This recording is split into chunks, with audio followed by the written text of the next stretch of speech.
people will try this mount reversal where you trap the arm and trap a leg. Try this and they try to roll this way, sideways to their knees. What's actually going to be more effective is you trap your arm, you trap the leg, you move your head out of the way, and you get more motion this way over your shoulder and come to your knees. The other thing is it's less of, I mean, you use this powerful bump from being mounted as well, but it's more like you're trying to twist and get torque versus like straightforward bumping pressure. So you're actually going to move your head out of the way and turn over your shoulder and turn your body as you're bumping your hips versus just going straight up in the air. So everybody lay down and let me have you try that. And Chris got mount on me. The most basic escape that is taught, it's not one that I do a lot anymore, but it is a really good one for everybody to have in their arsenal. So he's sitting here in mount. The first thing I want him to do is post his hands on the mat. So to do that, so stay steady a little bit. So to do that, I'm going to do two things. I'm going to bring my feet close to me, not out here because I'm not going to get enough power. Bring my toes or my feet close to my butt. Then I'm not only going to bump, which you might get him to post with just your hip bump, but people have really good base, they might kind of raise up like that. So now you're going to use a knee to make him post. Okay? So now I'm going to take both hands and hold his arm to my chest. I'm going to take the same side that of his arm. I'm going to stick my foot outside his foot and trap it. So now he's got nothing supporting his base on this side. And remember I said we're going to move our head out of the way and bump over our shoulder, kind of at an angle. So like this. Up, get your base back, wrap your legs. Get your base back, don't lay down here and get choked. Get immediately up, okay? Again. And this time let me have Sarah.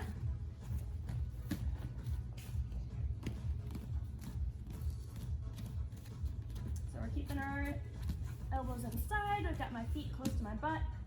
I'm gonna bump and use my knee if I have to. If not, she falls, great. I'm gonna take both hands on one arm, pull it to my chest. Take the same side foot, oh, sorry, and trap her ankle or kick it, whatever. Move my head out of the way, bridge over my shoulder, my posture back immediately. Okay, so that is like a day one sweep, very effective. I personally, being smaller, it's just not ever been my favorite way to get out of mount. I mean, it's one that I use definitely more to destabilize, and a lot of people use it really successfully. But the one I like and the one I use probably every single time and effectively to get out of mount is the elbow escape. So the elbow escape, remember I said at the beginning this was going to be a shrimping day? The elbow escape is named because you use your elbows and you shrimp to get your guard back. So let me see on top. So what I'm going to do is I'm going to turn to, well actually, I'm going to turn to one side, this one, since that's where you guys are, and I'm going to bump my hips to do it. Ideally, her hands plant on the ground. I turn to the side, and I put both my elbows on her leg. Not hands like this. You want your elbows. That's why it's called elbow escape. This leg that's on the same side where my hands are, it's going to straighten, and I'm going to use my knee to open up her leg. See how it opens just a little bit, and now I can reach over and bring her heel across my knee inside. Now I'm going to pinch my knees because I've got her foot and I don't want to let it go. So I'm going to use my elbows that are on her thigh to push her leg between my legs. And now I'm going to turn and face her. There's the shrimp, right? And my frame's back. We've been working from half guard, so you guys can just start here or end here in half guard. You could also take the leg and hook over the heel again and get your full guard back. You could also, one thing I like to do is go from here, get sleeve grips, and then play butterfly, work my spider. So there's a lot of places you can go from there, but we'll just end in half guard, framing so she can't then come do mean things to me and pass my guard again, okay? Not too extended, just kind of like holding, making sure she can't just do whatever she wants.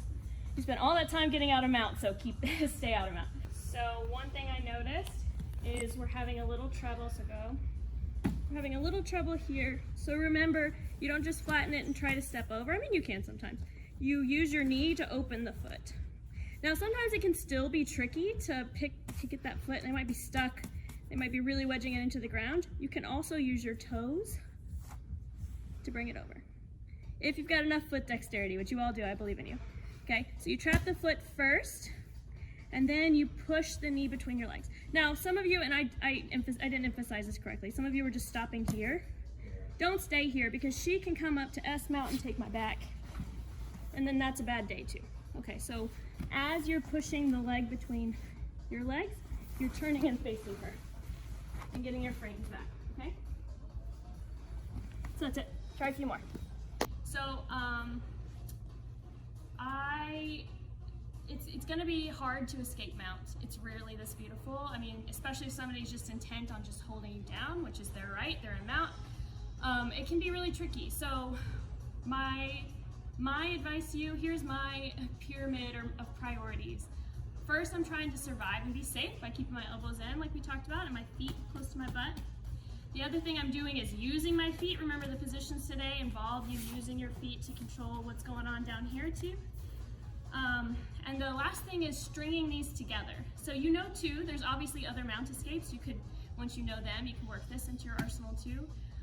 But I'm not just letting Sarah just smash me, be super comfortable on top, make a cup of tea, and then I'm gonna try my mount escape, okay? I'm gonna be moving back and forth as I'm protecting myself. So say she's on top, and she's gonna be a little nice because I'm demonstrating, but say she's on top, I'm messing around with her base, I'm kind of bumping, I'm pushing, right? I'm trapping an arm, she's defending that. And now I'm going to a leg, I'm trying to trap that, she's defending that, I go to the other side until something comes out, okay? So if you're stringing together what we did today, say I make her post her hands, say I grab her arm, but she never skips arm day. She's gonna maybe she gets that arm out in bases, and I have to come back. As she comes back, I know that this leg is gonna be lighter because she's kind of rocking. So maybe I go, she doesn't fall, she comes back, now I go, and I push on her thigh and do the second escape, right? So you can kind of do them back and forth. Maybe you start the other way. Maybe you start with the hip escape, it's not working, or the elbow escape, it's not working. You try the hip bump, maybe that doesn't work, until something does, okay? You just don't want to let her sit on top. Just smash the heck out of you and be comfortable.